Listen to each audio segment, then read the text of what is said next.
You see George Burns on the bar in there Yes, I like that. I My like son that sent me novel, that. George Burns. with a We, cigar. we were talking about Sheldon Leonard a moment ago. Are we ready? We're going. Oh, Sheldon Leonard was when we're on the show we're not in a creative capacity. He was just another director. I'm not even sure he was part owner of that show, even though he had been partners and later on partners of Denny Thomas. I'm not sure about that show. What I do remember on Charlie Isaacs was whatever creativity there was as head writer and producer. And they wanted a friend of mine, Jack Oakey, to come on the show. I used to go out to Jack's house on Sunday and see some of the old stars there for drinks and so on. Anyway, he came in instead of with his white hair, with dyed hair. They wanted the white hair Jack Oakey, but they had to go along with it. And Joan Blondell was his wife. That was one incident I remember. They used it for 3 episodes. You remember Jack Oakey, don't you? Oh, certainly. Sure. I was one of his pallbearers, and also for Warren Amsterdam, and Fred Fox, my partner, said, "Cy Jacobs, pallbearer to the stars."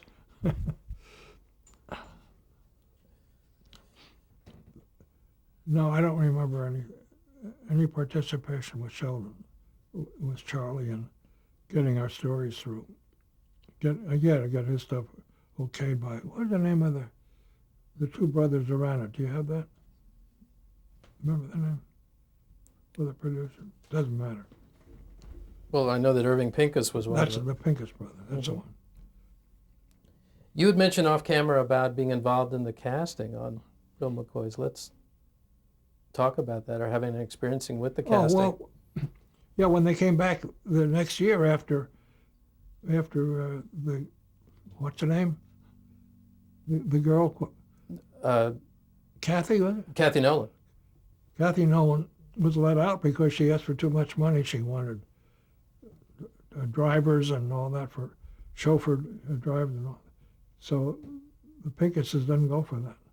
So then the next year, Luke, that's his name, Luke was a swinging bachelor now. We had to do whole different stories. Now, if somebody made a mistake and had they alternated these shows some way, he had a wife one week and that didn't work out so well. But that was beyond our control, of course. It was a different show without a wife. It didn't do it. I guess it was almost a bachelor father format by that time. Instead of the Chinese houseboy, they had the Latino, Pepino. He's still wet behind my back. Well, you certainly had experience writing for single fathers at that point. That's right. That's right. And single grandfathers like Ed Wynn. We're going to jump back for a moment. You wrote for a short time on the Weir Brothers show, Oh, Those Bells. Could you describe, I don't know if a lot of people know about the Weir Brothers. The Weir Brothers were gymnastic comedians. I mean, they were acrobats. And Ben Brady, I guess, came up with this idea for the show, and they owned a prop house. That was the format. And we used the props as part of our story. It was not a successful show. Part of the reason was maybe the writing, but mostly they were not the kind of guys that could work on a story show every year. But we came in, we did quite a few of those. And I would say if it was a failure, part of the writing was the reason. Was the humor more physical, like the Three Very Stooges? physical, yeah. Were they in that vein? Yeah. I remember one story, I think it was used, and someone else wrote it. Somebody hit the car and a little scratch on it and left a note of apology. And then someone came along later and banged it up very severely and left that note on. the guy that scratched it. That was part of the story. Shortly after the Real McCoys, you got an opportunity to write for motion pictures with your partner. Yeah, that was that was the for one. Elvis Presley. Yeah, that's No, we did that at MGM, and then when we were near through, we went up to. It was called. Happened at the World's Fair. That was the World's Fair at Seattle. We went up there to the fairgrounds before it opened to work on our chase at the end. So I stayed on with his son and wife and got to meet Elvis. Everybody liked Elvis. Hal Kenner went down and stayed with him. Said he was a real gentleman. Hal wrote his best picture, was this Loving You? No, the one in Florida, in Texas. Oh, well. The one in Hawaii. Hawaii. That was but I'm sure he covered that one. Yeah, But you got a chance to meet Elvis and get some. No, we didn't. You did. My partner, Cy Rose, stayed up to Seattle and met him. That was a financially successful thing because it was so compact. They got the Space Needle still up there in Seattle. The director, Norman Taurog, had directed a lot of Elvis's movies. Was he inspirational to your story? He just thanked us and said we did a good job. I think those Presley pictures they did for $2 million, which I guess is $10 million now. I don't know what the money would be. But Taurog, well, he knew how to handle comedy. I think he did a couple Bachelor Fathers too. I'm not sure. And he also used the same barber I did. Was he able to bring some ideas of what a typical structure to an Elvis picture maybe needed to be like? Or if he did, we weren't around at the time. Did you have any contact with the legendary Colonel Tom? No. Once again, Hal knew him.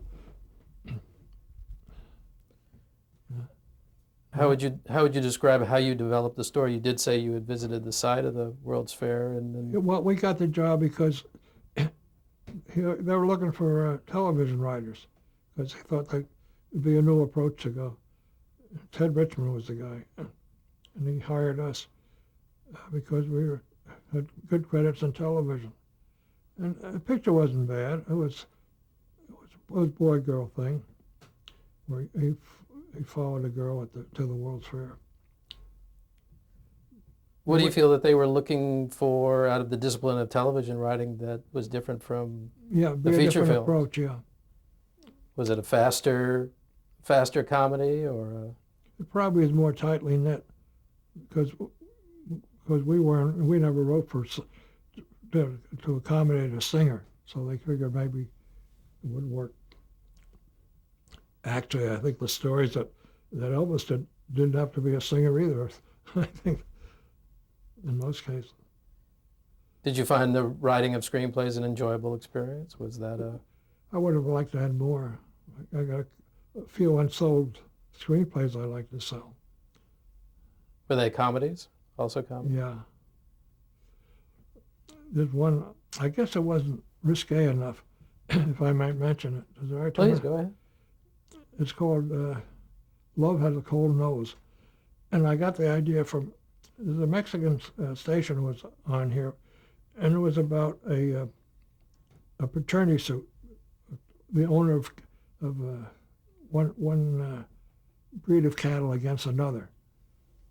It's very common between cattle where they roam over and they inseminate a lesser breed and so on, and they mix up with who's the father and how much they're worth. So we did that, and we made a love story out of that with two dogs, and the owner of one was a man, and the owner of the other a woman.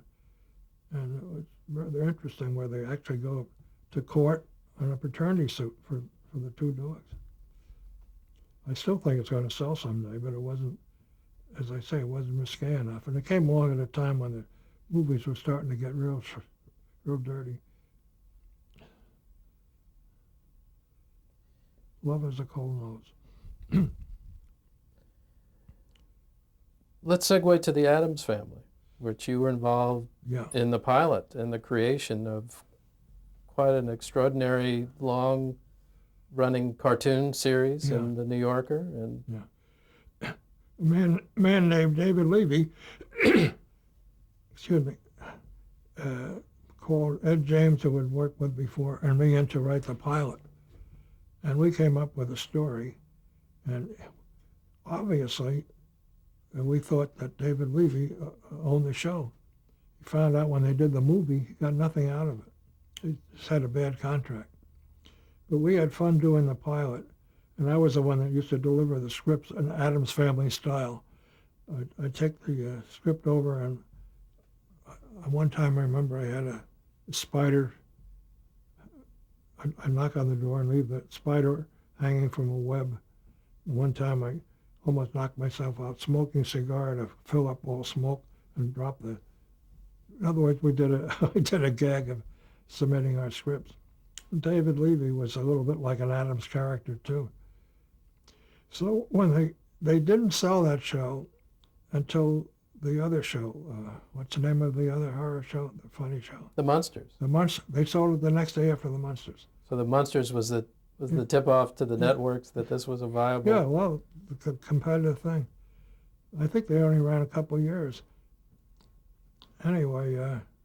Were you excited about the dark humor in Charles Addams scripts? Would you? Yeah. One of the things in the pilot that I was privy to, the television writers had their own union at the beginning, the one that they called Reds in Your Living Room. And when that came out and they were having a little dissension among the writers, John Fenton Murray said that he was leaving, and he walked out, opened the door and walked out and closed the door behind him. And he came back out. The closet, we were using some other building. He had walked in the closet. So we used that scene in the pilot. There was a truant officer who had come for the Addams kids. Did the names for the characters come from Addams? Because I don't think most people who watch those cartoons I'm knew pretty sure. that they were. It's a good question, and they never found the poop sheet on it that was supposed to be written to prove that David went to court and he couldn't prove he had any interest. That show would never sold as a movie if it hadn't been a television series. But they never got to court because the Addams owned the character. Was he able to be creatively involved in the pilot? Yeah. What was he like? Describe him a little bit and what he was like to work with. We wrote a script and he did a rewrite on it. Wasn't much of a rewrite, and it was not a quick sale until the Munsters sold. And then he thought we'd be available to write the show, and we were up at Warner's at the time with F Troop. Well, F Troop came shortly thereafter. Yeah. Shortly thereafter. Now that's a terrible blunder on his part not to protect himself, because the first Addams Family picture was successful. Big money, but the second one wasn't for some reason. And how long did you stay with the Addams Family series? We weren't with it at all. So you wrote the pilot. Pilot sold. But was it your choice not to stay with the show? No, we'd already were doing well with F Troop. So it was literally they were overlapping at the same time. Yeah, we couldn't do well.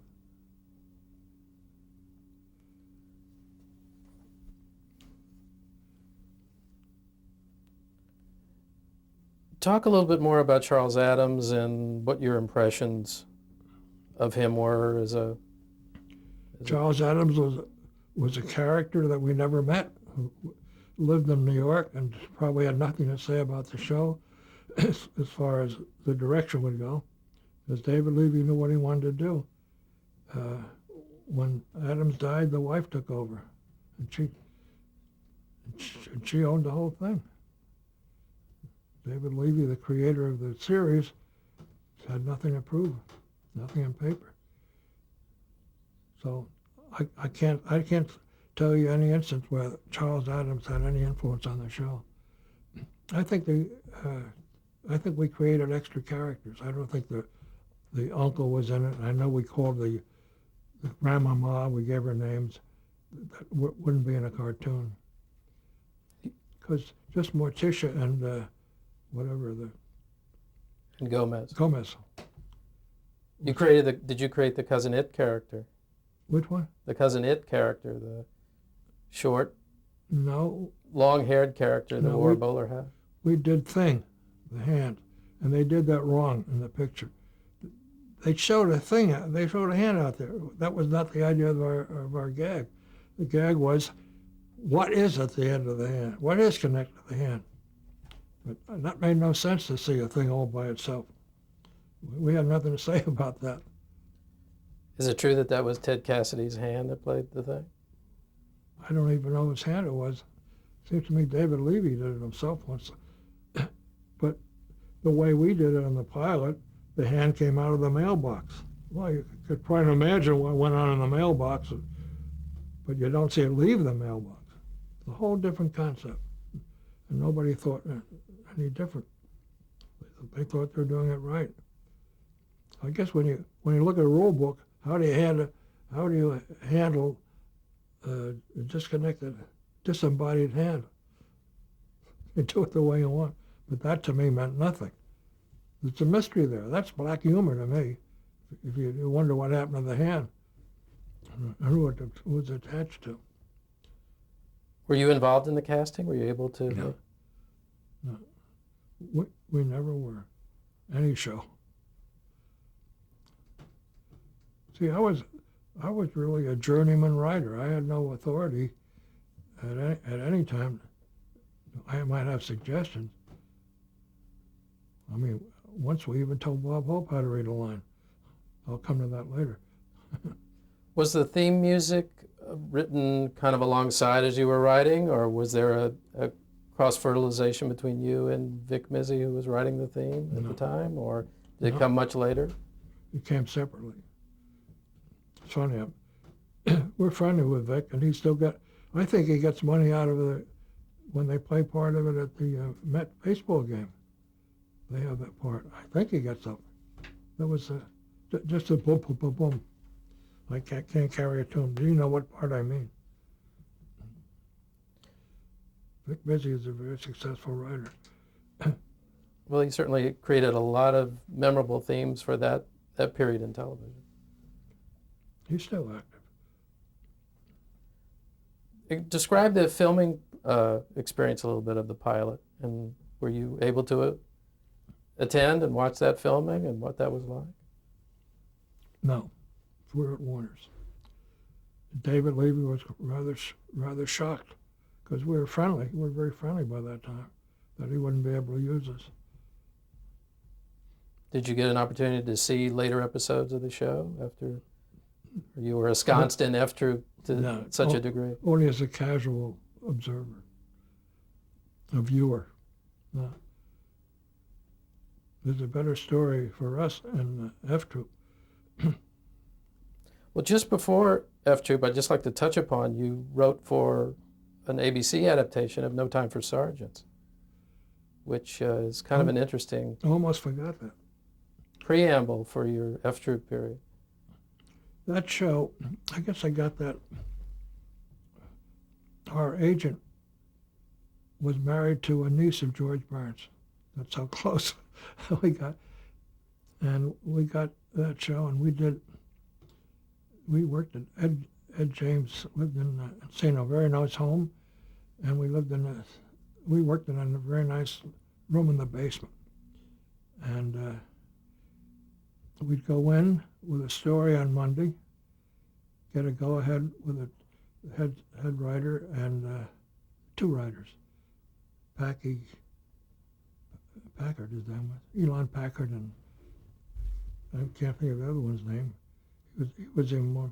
So we got the story okayed, and in about 4 days we'd write the script and go in on Friday with the script and an idea for the next week. And it was a tremendous amount of pressure to get it done, but we did 32 out of 34 episodes. And got very good money for it. And it didn't do well because it was on opposite Andy Griffith, who was who was in the original No Time for Sardines. So it was a rating problem. I don't think it ran a second year. Did you derive a lot of inspiration from the Nat Hiken property of No Time for Sardines? Was there a lot of... I think the characters lent themselves to it.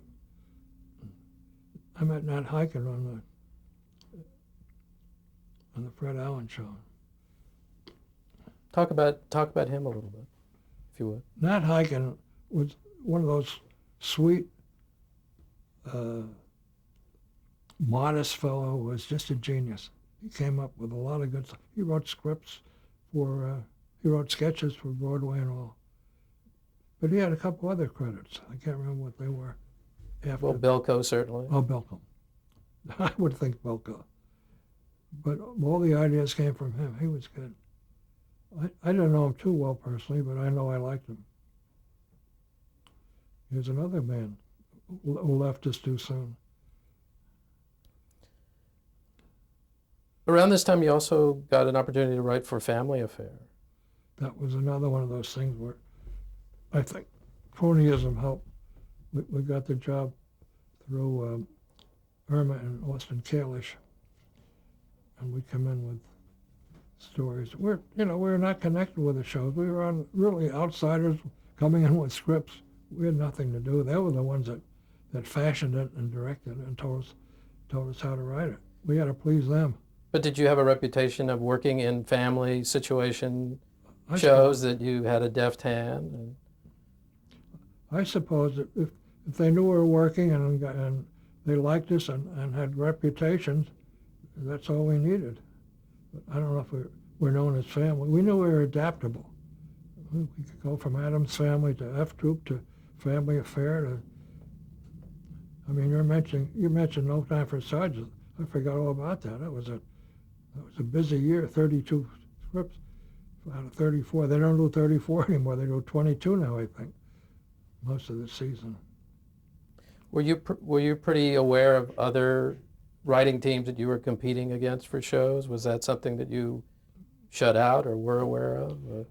We didn't feel we were competing. We just felt that we would also try to get where they were. I don't think there were many cases where we thought we got shut out because there were plenty of opportunities for scripts. We didn't feel competitive. We felt friendly. We were friendly with a team named Wilder and Rayner, and eventually they got in a position where they get work for us. Those were in the cartoons, I think, at one time. Wait till your father comes home was one of them. Then the monsters. I think one of the secrets of my success is try to be liked by guys who can give me a job. Was Family Affair a good experience for you? Did you enjoy it? Yeah, but it's just one other show. I think we only did 5 or 6. I don't give you too much depth on any of these shows because we never spent too much time with them. Certainly not on the internal part of the show. We always worked for the people who did that. Well, given that these were the times before videotape recorders, how would you prepare yourself to land softly on a new show that had structure and characters and premises? Were you able to study the shows? Yeah, we had to watch the show. Sometimes they came up with an idea for us, which was very helpful. But once we knew the characters and the relationships, we had to come in and put them together. But you have to watch the show, and sometimes the shows had several pages of synopses of previous episodes, and that would be helpful. What was it like coming in and pitching to those producers when you would come in and pitch those ideas for a Family Affair? Family Affair, it was a warm, friendly experience because we knew them. Sometimes, like in the case I mentioned on the what's that black show I told you about? Talk about the Jeffersons. Jefferson. I mean, there was a little feeling of strangeness there because we're their grandfathers. But with our contemporaries, it was always very warm and friendly. But I never felt we're competing with anybody. Once we got the assignment, we had the job. You know, we didn't come in and pitch without getting the assignment. Sometimes the assignment came later after we had the story they liked. But they didn't have to take everything we came up with, and we couldn't accept it as a contract until we were told to go ahead. How many ideas did you feel you had to prepare in a pitch when you went into pitch? Or was there never a set amount? Sometimes more than one, yeah. I think when we did Bachelor Father, we just came in with one. With one idea? One at a time, yeah. I'm not sure of that. I think so. It's tough enough to do that. Let's talk about F Troop and the development of that. Well, I'll give you the story from the beginning. We were working at F Troop. We were working at No Time for Sergeants at Warner's, and they liked what we did, so they gave us 2 pages synopsis. Now, Richard Boole, who was an executive producer, he and his wife came up with the basic formula of a cavalry troop out west who had a racket going. The sergeant had a racket going with the Indians, and to make them look like they were needed out west and to press Washington, he had to deal with this Hakawi tribe, and the chief, you know, they would make the souvenirs, and the sergeant had the concession to sell them. So that was, and they had to create a hostile tribe to make Washington think they were needed out there to protect our frontier. So the chief of the Indian tribe was in on this thing. They made that. So it was 2 pages. Well, a man named Jim Barnett, who was a staff writer at Warner's, wrote up the 2 pages. Mr. Boole and his wife didn't. This meant that when we did the pilot, they had nothing to say with it because nothing was written. So Jim Barnett got a small part of the writing credit as co-writer of the story, and we got the teleplay. Now, about 5 years ago, a guy named Bobby, I wrote it down. He said, I was a fan of F Troop. He says, I'm going to try to sell it for a movie. He says, you two own it. You and Ed James own it. And the Writers Guild had a thing called separation of rights.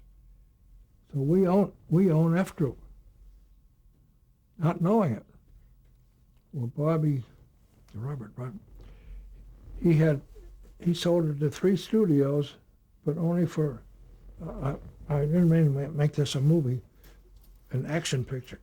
Anyway, Bobby, he's going to hate me for not mentioning it. I wrote it down. And we got paid a small amount of option money from 3 studios, and didn't sell it. Now there's a guy named Toberoff, Mark Toberoff, M-A-R-C spelled it, who's a lawyer. We're going to have to stop tape. So Hmm? We're going to have to stop tape.